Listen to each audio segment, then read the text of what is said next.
साल 2014 में आमिर खान की एक मूवी आई हुई थी पीके, जिसमें यह बताया गया था, यह दर्शाया गया था कि किसी भी व्यक्ति की जाति का जो पता लगाया जाता है वह उसके फैशन से होता है, कि उसके पहनावे से होता है। उसके पहनावे से यह पता लगाया जा सकता है कि आखिरकार वह किस धर्म का है। उसमें कहने का मतलब यह था कि अगर किसी व्यक्ति ने सर में पगड़ी पहनी हुई है और उसके दाढ़ी और मूछें हैं, तो वह साफ साफ अंदाज़ा लगाया जा सकता है कि वह व्यक्ति कहीं ना कहीं सिख धर्म से बिलोंग करता है। और अगर कोई वहीं पर दाढ़ी तो रखता है लेकिन अगर मूछें निकाल देता है और सिर पे पगड़ी की जगह टोपी लगा लेता है, तो वह मुस्लिम धर्म से संबंध रखता है। और अगर नॉर्मल रहता है और टीका वगैरह लगा लेता है तो वह हिंदू हो जाता है।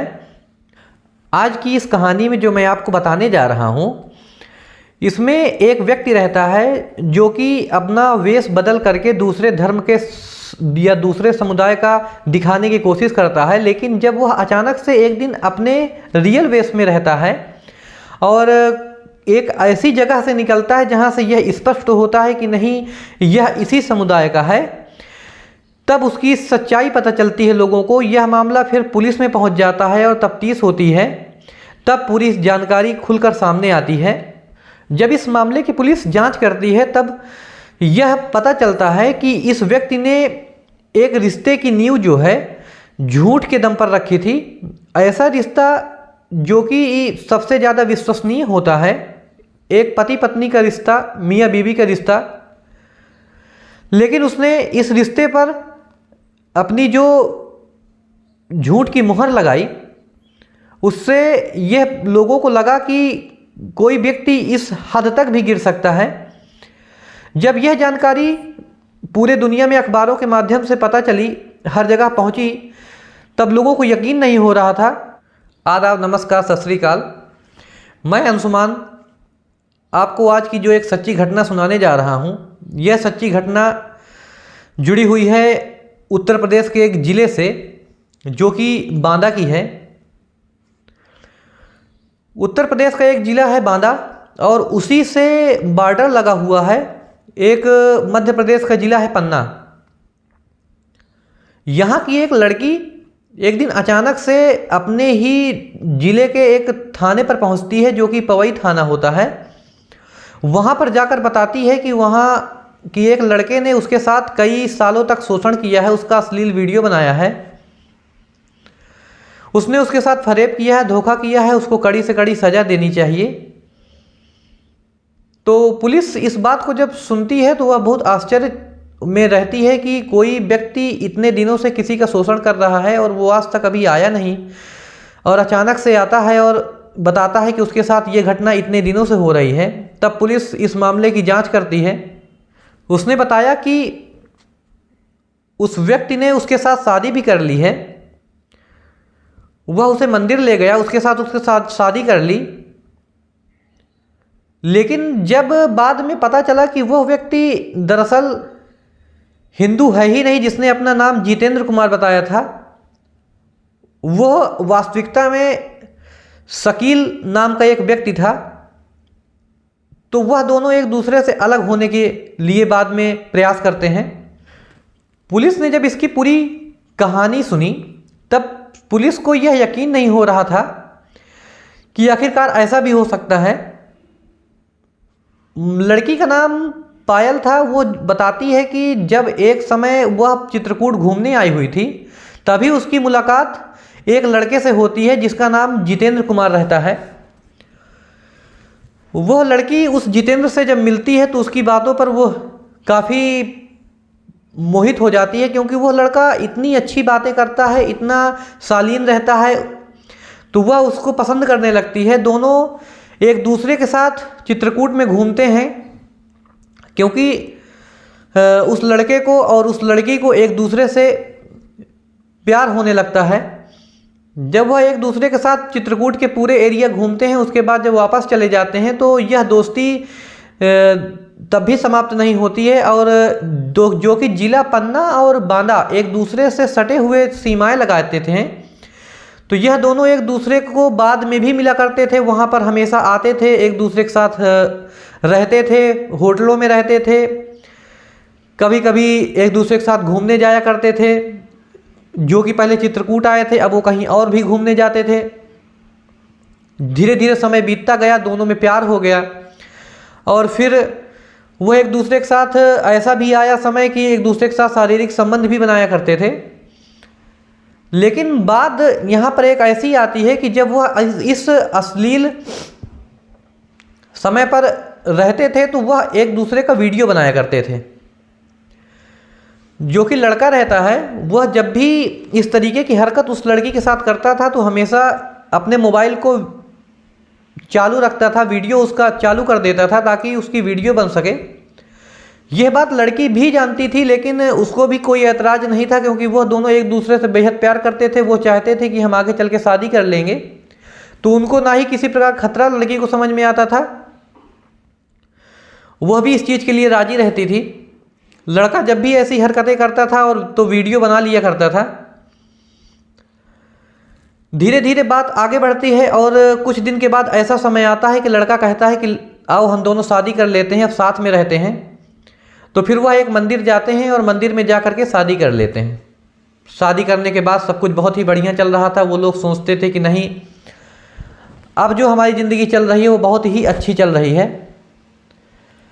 लेकिन समय कुछ दिन के बीतने के बाद अचानक से एक दिन वह व्यक्ति एक मस्जिद से नमाज पढ़ के निकलता है, जो कि सर में टोपी लगाए होता है। वह पूरी अपनी सही वेशभूषा में रहता है, जो कि मुस्लिमों की वेशभूषा होती है। तभी पायल के घर का कोई व्यक्ति ये जानकारी का उस व्यक्ति को देख लेता है, जो कि जितेंद्र रहता है, कि यह तो मस्जिद से निकला हुआ है। तभी वह पायल के पास आता है और कहता है कि तुम्हारे पति का क्या नाम है। तब वो बताती है कि मेरे पति का नाम जितेंद्र है।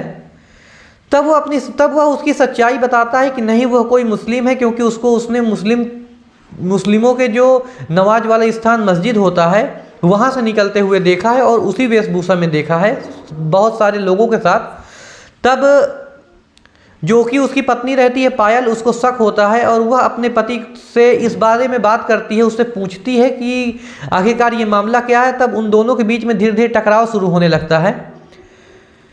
इस प्रकार की वारदात होने के बाद, समस्याएं होने के बाद, वह दोनों सोचते हैं कि अब दोनों लोग अलग हो जाएंगे। वो एक दूसरे के साथ रहना नहीं चाहते हैं।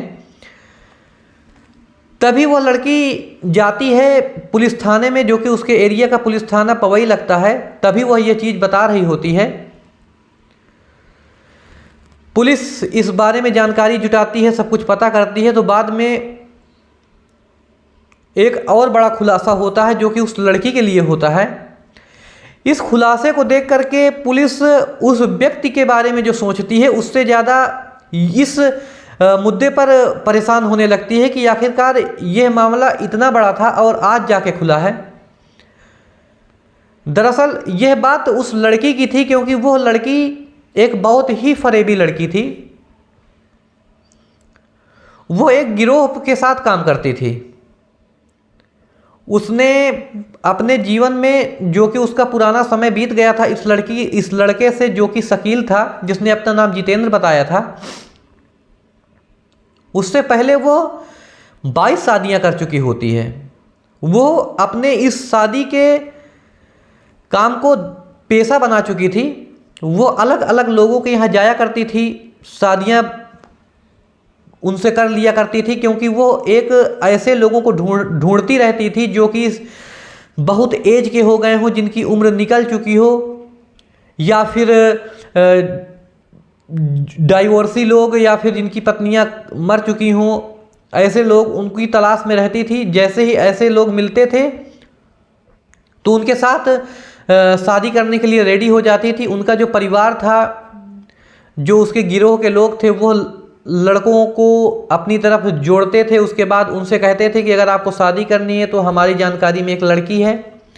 लड़की तो काफ़ी बेहद खूबसूरत थी। जब भी कोई लड़का उस लड़की की तस्वीर देखता था तो वो उससे शादी करने के लिए तैयार हो जाता था। लेकिन जब भी वो लड़की अपने ससुराल जाती थी तो 2 या 3 दिन, एक दिन इससे ऊपर वह वहाँ पर टिकती नहीं थी। शादी करके जाती थी, दुल्हन बन के जाती थी, 1 दिन 2 दिन रहती थी, उसके बाद जैसे ही उसको मौका मिलता था तो वह पूरी नकदी, जेवर और सब कुछ जो भी उसके लायक रहता था वह सब बटोर करके और वहाँ से फरार हो जाती थी। यह जानकारी जब पुलिस को पता चलती है तो वह लोगों को जो कि उससे इस तरीके से पीड़ित हुए थे उनके बारे में बुलाती है, उनसे जानकारी लेती है, उनको बताती है कि हाँ यह महिला पकड़ी गई है।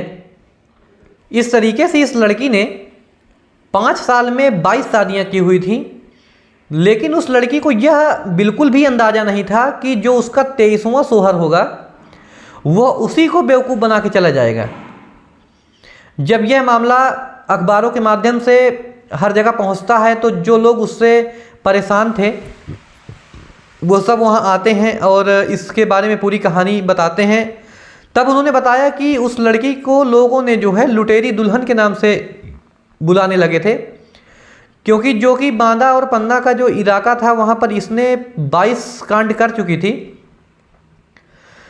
आज भी जिन लोगों को इसके बारे में जानकारी है तो वो लोग यही कहते हैं कि यह एक लुटेरी दुल्हन थी।